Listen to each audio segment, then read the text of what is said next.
All right, we are live.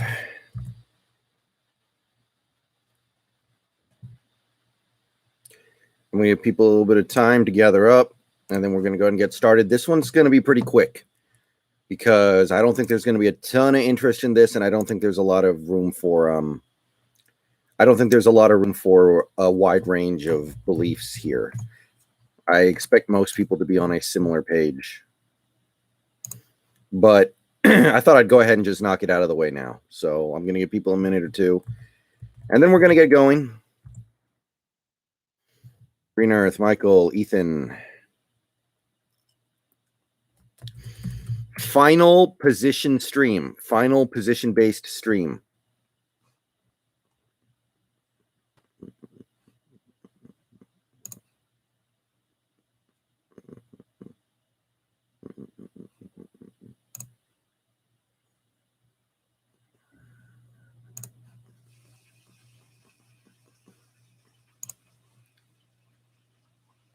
All right, Insidious, Avery, K. Ruiz, Chaotic, Ethan, Empower. All right. So we're just going to go and get started here. I know we'll pick up some more people as we go along, but I thought I'd go ahead and just crank out the last position-based stream of the off-season for now. So the way I see it, we have run through every interesting position or position of need, at least, for the Seahawks going into 2021 as of right now. Obviously, things can change very quickly, but as of right now, I think we've done a pretty good job of going through everything. And the last area of this roster that I want to address is safety. Now, I'm not talking about the starters because the starters are great. Jamal and Quandre did their job very well last year for the most part. I am here to talk about the backup safety position because that is a little bit questionable for me. Because we do have some guys who can play safety. Ryan Neal, Ugo Amadi, DJ Reed, Marquise Blair. But it seems like, to me, that we like all those guys better as corners. So very possible that some or a lot of those guys end up playing a key role at corner for us. And if that's the case, we don't want to have to lean on them to be our backup safeties. So I thought this was probably the last area of interest on this team going into the upcoming free agency. So we're just going to spend a little bit of time talking about safeties. This stream might only take like half an hour because I don't think that this is the most interesting position to go over. But as of right now, we have a lot of guys on the roster who could play safety going into 2021. You could just say slap one of them in the backup role and hope they don't have to play corner and safety at the same time. But basically your options there would be Ryan Neal, Trey Flowers, Marquise Blair, Ugo Amadi, and DJ Reed. So of those five guys that I just listed, which one do you think – are there any of those that you would trust to just be a dedicated backup safety? Do you think any of those guys are better safeties than they are corners, for instance? Is that good enough for you? Is I guess basically the question. If our backup safety pool pulls from that talent group, then is that good enough going into 2021? And I think you could make a pretty decent argument that we are. Yeah, Ethan, he did both pretty well last year, though. That's interesting. Yeah, a lot of people are shouting out Ryan Neal, which I understand. He did a lot of cool stuff last year. Blair, but the thing with Blair is that I feel like there might be a reason why we moved him to corner last year. Yeah, and the thing is, this is kind of important because Jamal Adams has been a little injury prone in his career, and Quandre got injured in 2019, so I have a couple questions about that area. All right, so outgoing free agents, we have a couple. So let's take a little bit of time to talk about the yeah, Brent, I absolutely agree. Yeah, Michael, if we move Diggs, safety becomes a bigger need. So outgoing free agents real quick are Nico Thorpe, Lano Hill, and Demarius Randall. Those would be the guy. Well, mostly Lano Hill and Demarius Randall, I guess. Does anybody have any particularly strong stances about bringing back either of those guys? Lano Hill or Demarius Randall? You're probably right, in power. Very good chance that you're correct.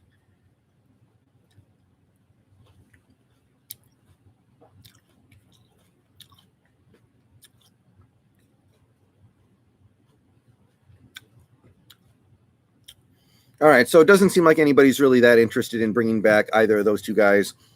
I'll say this. Lano Hill on a minimum contract would not be that bad. I'm not a big fan of his, but I don't think he's been awful. Demarius Randall is better than just another guy, I think, in power, but that may come with a bigger salary, so I don't really want to keep him. All right, so...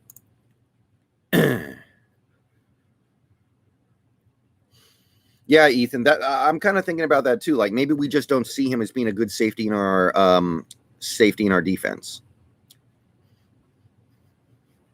Hill is better at strong safety, too slow for free safety. Yeah, I could believe that. I think we should draft Eric Stokes and put him at safety. Well, we can't really use a high draft pick on a safety this draft. We really can't afford to use even like, maybe we could use like a 7th round pick, but we can't really use any real capital to get a backup. The guys that we should be looking at are guys who are going to sign for the veteran minimum, guys who are going to be undrafted, guys like that. So that's kind of the purpose here. And, you know, before we even get to that point, we have to ask ourselves, what do we think of Ryan Neal? What do we think of, you know, a guy like DJ Reed playing safety? Or, you know, Trey Flowers played safety in college. It's not impossible to imagine that Trey Flowers could move back to safety. Okay, so the free agents. Let's talk about free agents for a second. I went over 3 today real quick. None of them would be amazing, but the 3 guys that I went over real quick for a backup safety for us would be Xavier Woods, Bradley McDougald, and AJ Moore. They all provide different things. Keanu Neal's probably going to be more than the veteran minimum, the GOAT. The 3 guys I mentioned will probably be very cheap. Xavier Woods may be a little bit more, but I'm not seeing it. But I like Xavier Woods. I think he's really fast. I think he has some talent. I think there's something there. He's never really been part of a great defense, though, so I don't know if the demand is going to be very high for him. Bradley McDougald, we know, can do pretty well in this defense, and he, after the season he just had, would probably need to take the veteran minimum. Because I kind of went over in my video today, but Bradley McDougald in advanced metrics had a truly atrocious year in 2021. So, I mean, he's a Jet. What do you expect, right? Like, nobody looks good on the Jets. I know that, but hey. And the last guy I brought up was AJ Moore. I think he was a Texan last year. He's young. He has some talent, a little bit of upside. His play last year was not atrocious, and under the right coaching, I think that's somewhat interesting. I mean, LXRD, that's the thing. Bradley McDougald, he really might just take veteran minimum. And if you're a little afraid of Jamal's health or Diggs' health because they've both gotten hurt in the last year and a half, Jamal's gotten hurt like 8 million times. Well, week 2K because he was on the Jets. I mean, everybody looks bad on the Jets. So I'm aware of that, you know. Yeah, you're probably, that's not bad, Ethan. I kind of like Ryan Neal for that too. Again, the thing with Ryan Neal, and this might be me prioritizing the wrong thing, he's got the size to be an outside corner in Pete Carroll's defense, and it would help me feel a lot better about our cornerback depth if we could play him at corner in our defense, because he could be an outside guy, which Ugo can't be, Blair can't be. I mean, DJ Reed is doing an okay job at it so far, but ideally he would not be an outside corner.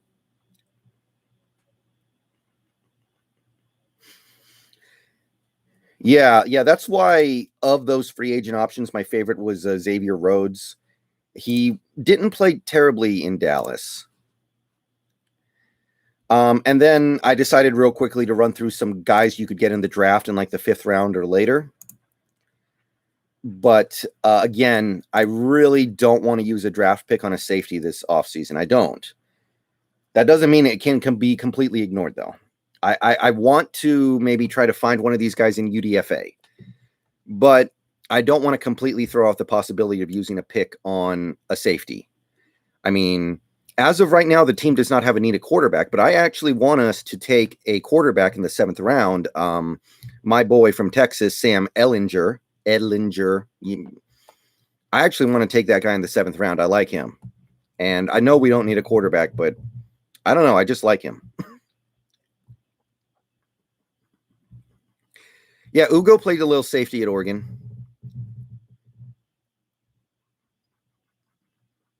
Alex RD, I will, believe me.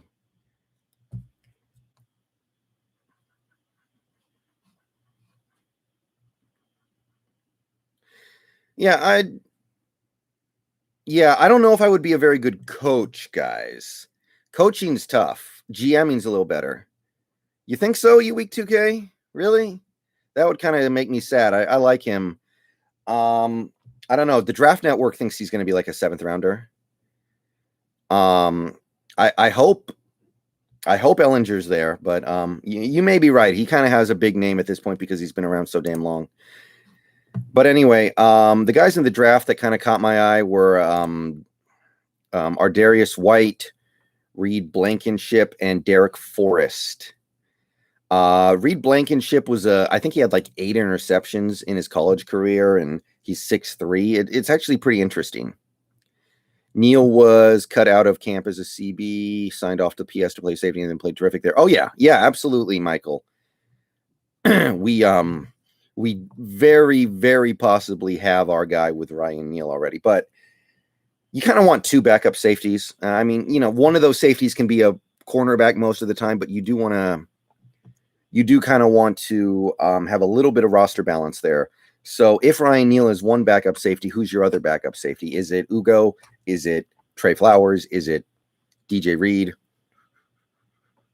Oh, yeah, absolutely, Green Earth. But the issue is you only have so many resources you can spend in one area. And paying Quandre Diggs and Jamal Adams, like that's not great for business. That's not likely to work out for us. Ethan, I expect KJ to leave. Yeah, everybody, I think 99% of people are fine with our starters. This is just about who's backing them up. Of course I do, T-Man. I would get fired immediately, but I would probably make like $500,000.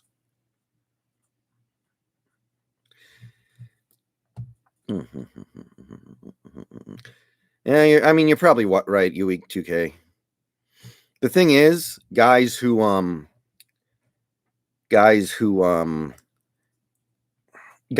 projected to go in the mid to late rounds can slip really, really far, really easily. It's not like if you're projected to go in the top 5, you might slip, but you're only going to slip back to like 10 or 11 or 12.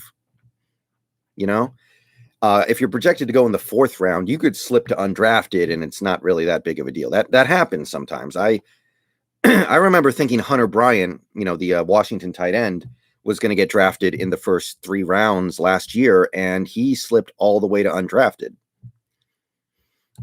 Ethan, I don't see why we would. Free agency doesn't start for a week. Costa Rican, I made Green Earth a mod a little while ago, maybe like a month ago. I don't think we'll be hearing a KJ decision today. By the way, I'm in a Facebook group, and it kind of like they were talking about KJ today, and I usually stay out of these debates, but like everybody is like, "Oh my God, KJ's so good, we have to bring him back, guys. We can't let him go somewhere else." Da da da da da da.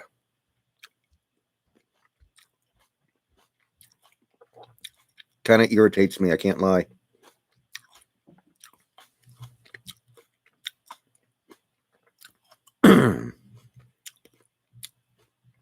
Some of them are young. Some of them haven't yet figured out that you're a fan of a team, not a fan of players. But still, it was just like, ugh.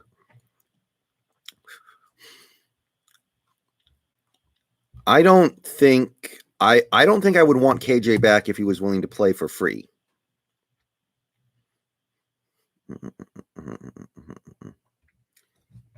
Honestly, if KJ said I'll play for a hot dog, I don't know if I would even want that. All he's going to do is stand in the way of Jordan Brooks and maybe even Cody Barton turning into something decent.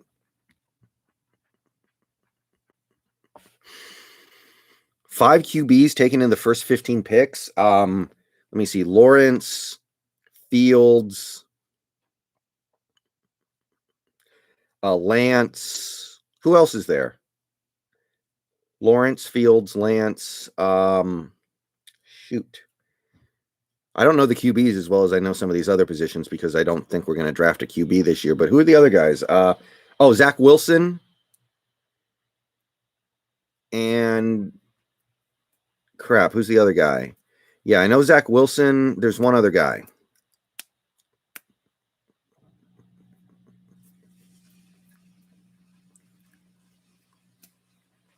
That's going to bother me all night because I can't remember his damn name. Mac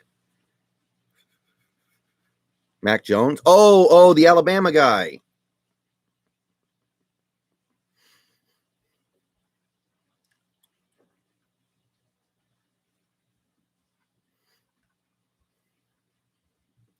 Yeah, Alabama guy. That's going to work out really well for him, I'm sure. Mac Jones. Yeah, Michael, I know that. KJ did prove me wrong a lot last year, but it's just one more year on the mileage counter, and we need to see what Jordan Brooks can do. We need to see what he can do. We're not going to find out about Jordan Brooks if he's only on the field 40% of the time. Green Earth, I'm not super optimistic about an Alabama quarterback succeeding in the NFL. So it is a little sarcastic, yeah.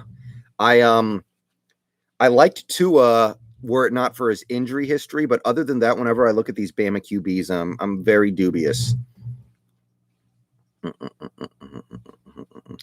Yeah, it's nothing against KJ. It's just if we bring back KJ, it's probably going to be something like 2 years 15, 2 years 14, or 3 years 20. So 6 to 7 million a year. That's that. And I'm not saying he's not worth it. I'm saying that you can't do that when you're already paying Bobby all that money, and you're going to probably pay, well, maybe not this year, but eventually Jamal all that money. Like, think about it. KJ Wright played great pretty much all of last season. And what did it get us? But we had that's not a bad idea, you week 2K. I could see that happening. What was I going to say? Oh, yeah. Okay. KJ played great in the first 7-8 weeks of the season, and it got us nothing. Okay. We had the worst defense in NFL history at that point. The thing that turned our defense around was Dunlap and the pass rush getting better. Like, at a certain point, you have to ask ourselves, what is the end goal of this thing? Like, KJ played great. Individually, he was doing great. But we had the worst defense in NFL history. It's like, okay. I mean, I think that goes to show you that defensive linebackers outside linebackers in a 4-3 cannot impact the game to a massive extent. Like, when KJ's on, he's going to stop a couple runs. He's going to sniff out some screen passes. And that's kind of all he does. He affects a handful of plays a game.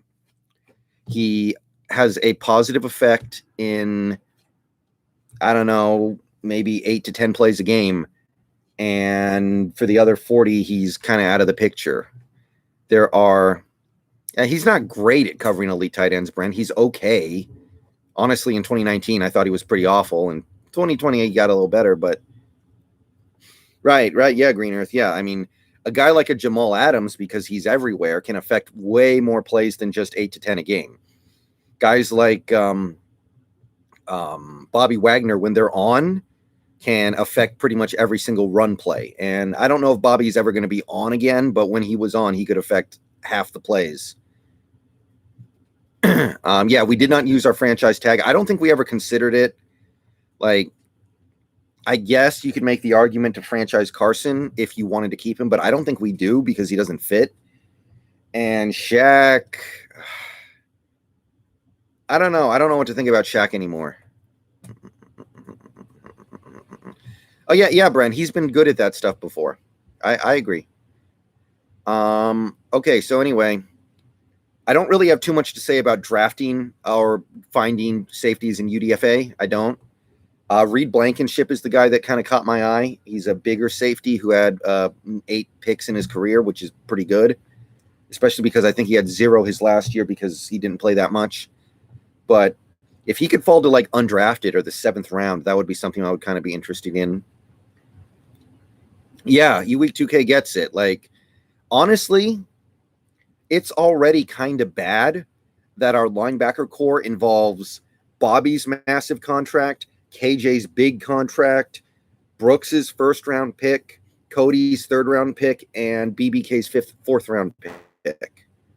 We have so much at that position. And it's such a, I really feel like it's a bad idea to invest big in that position.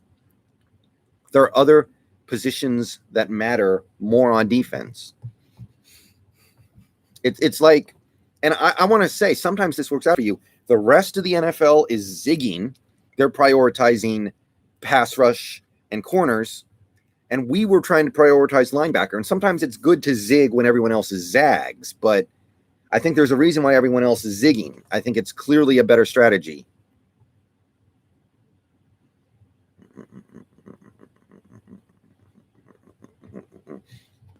So, yeah. Yeah, I guess you could make the argument that Bobby is key, but I don't think Bobby's the greatest player in the world anymore. So paying him all that money is bad.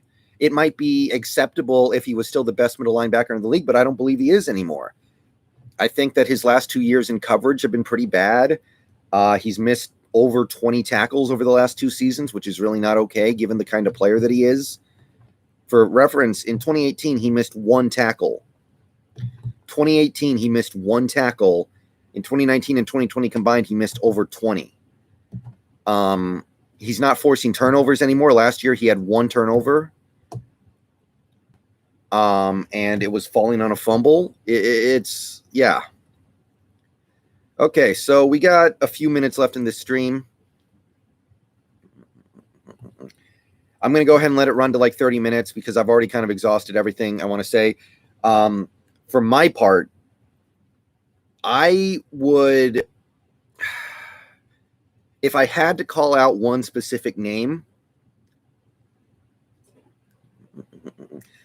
I would probably just offer Delano Hill a veteran minimum contract, or Lano Hill or whatever, and be like, hey, you come back for 1 more year, make the minimum, be the 4th safety behind Neal, and let's go. I'm not terribly excited about that because it's, I guess Lano Hill did make that play against the Patriots to win the game, right? But that's not very exciting. I might want to do an undrafted rookie free agent, but I don't know who that would be. Like I said, if Blankenship is there, then I would make him my guy. But there's a lot of flexibility in our secondary, so I would probably just go with that. I'm pretty happy going into 2021 with Jamal and Quandre starting. And Ryan Neal can be the primary backup, and the other backup could be somebody like Blankenship. Or what would happen if we traded Wilson? Well, that would open up a whole new box. I can't even open that box, William Harding. Don't ask me to open that box right now.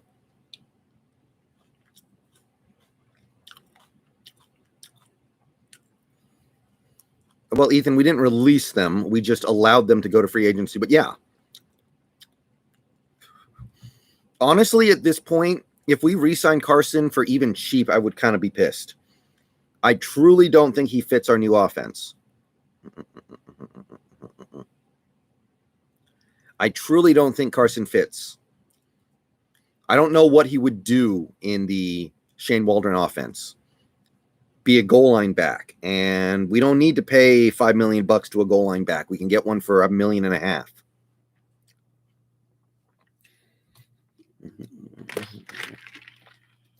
I really don't think Wilson gets traded. I'll say that. If we trade Wilson, how are we going to field a competitive team in 2021.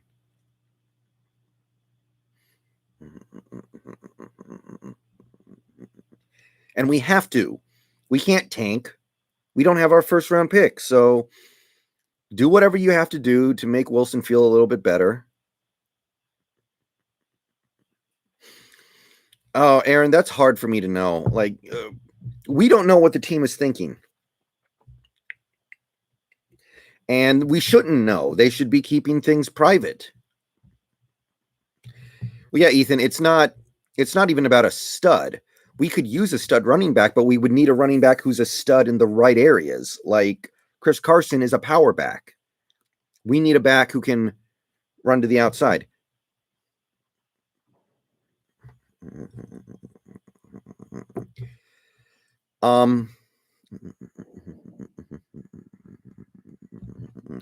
Well, everybody go do this for me real quick if you have a minute at your computer. Go look up J.J. Watt's contract with the Cardinals. It was like, what, 2 years, $31 million? But the cap hit for 2021 is like $5 million. That's the kind of stuff you can do. So we could bring back Dunlap for 2 years, $20 million, and the cap hit this year could only be $3 million. I'm not saying he would take that. Maybe he wouldn't, but that's the idea of what you can do. So you just went from a $14 million cap hit to a $3 million cap hit with one move. That alone is going to pay for Puna and Lindsley and Gerald Everett probably. So think about things like that. Yeah, it's 4.9 million. Well, yeah, T-Man, next year's cap hit is huge, but the Cardinals are probably going to cut him, right? They're going to cut him or rework him. That's because he didn't get a ton of guaranteed money. That's how this works.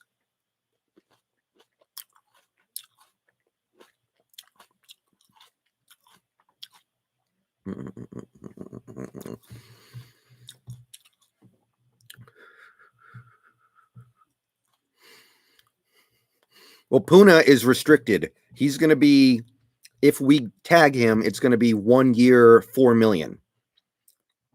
And there's no reason to not do that because if somebody takes him, they have to give you their first round pick. So just do it.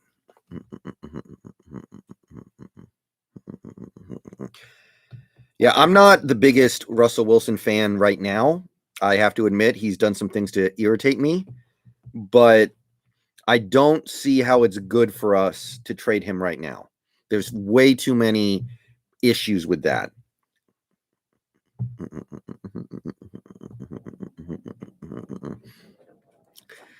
And by the way, one of the 4 teams that Wilson would have been willing to go to is out. Like Dallas isn't going to trade for him now. They just gave Dak $40 million a year. Like they're out. So you've got the Bears, Saints, Raiders, and that's it. What position is Javonte Williams, Ryan Scruggs?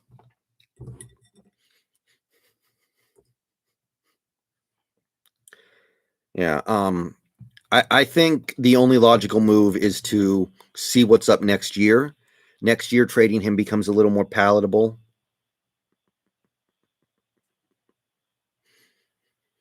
Yeah, I don't want a running back in the second round, Ethan, personally.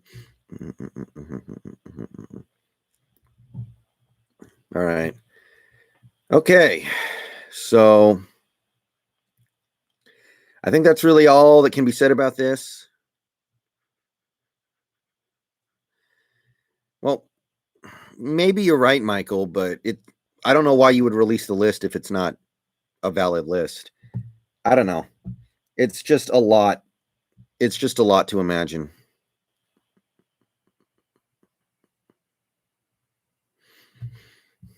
There is not going to be any next great defense with Pete Carroll in charge.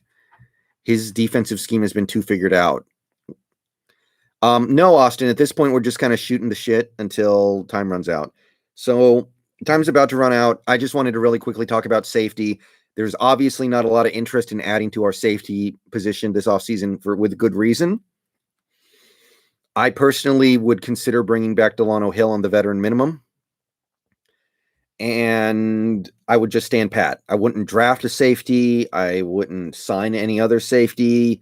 I would just kind of roll with what we have. If you wanted to pick up a UDFA instead of Delano Hill, that's fine too. It's the same thing to me, basically. You could bring in Xavier Woods for $1 million and it's the same thing. But yeah, this is not an area of big need right now. And with that, I think that's it, guys. So, unfortunately,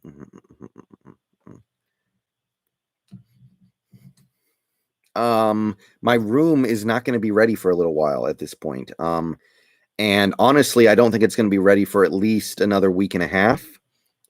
So my ability to record new content is hamstrung. Oh, yeah, I'll probably do that, Green Earth. The thing is, doing draft stuff is going to make way more sense after the free agency shakes out. Like, if we sign Joe Thuney, we're obviously not going to draft Ben Cleveland. Stuff like that. So I think we should kind of wait it out a little bit before we get into that. But I will do that. There's something like that at some point.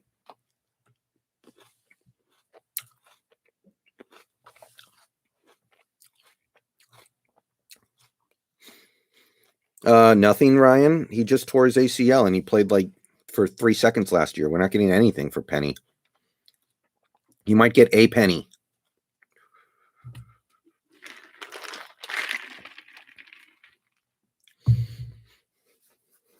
All right.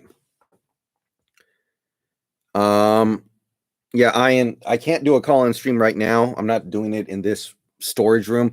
By the way, this room, the former owner of this house was a photographer, like a professional photographer. And he used this room as his dark room to develop film. Obviously, we don't use it for that now, but that's what this room used to be. So yeah, it's basically a storage room now, but it is, I can barely move around in here because there's so much crap in here. But yeah, that's what this room used to be, a dark room for developing film.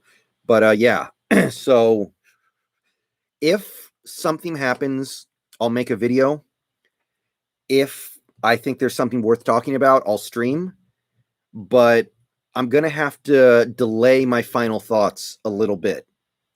Hopefully, I'll be able to do final thoughts before free agency starts.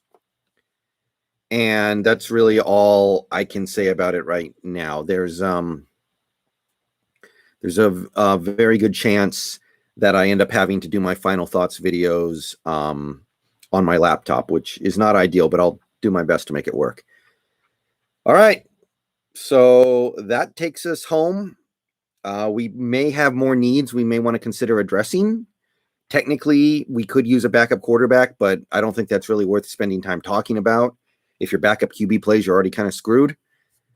All right. I'm going to get out of here. Peace out. Go Hawks. We'll see when the next piece of content is. I might stream just for the hell of it at some point. Ryan, I would trade Lockett for the Dolphins' second-round pick. Yeah, I would easily do that. But I can't shake the feeling this team is just going to stand pat. I don't think we're going to trade Lockett. I would like to, if we could get a good pick, have a live stream when they. Well, yeah, if we trade Russ, I'm making 18 videos that day, no matter if I like it or not. Give us a 5-minute refresh on your full off-season ideas. No, Chrissy, that's going to be the next video, which I don't know exactly when I'm going to get it out, but that's the next video. All right, peace out. Go Hawks. That's my take on the off-season. We've gotten a lot of takes on the off-season. It's been fun. Appreciate all of it. But now we just have to sit back and wait, see what happens, see what the team does.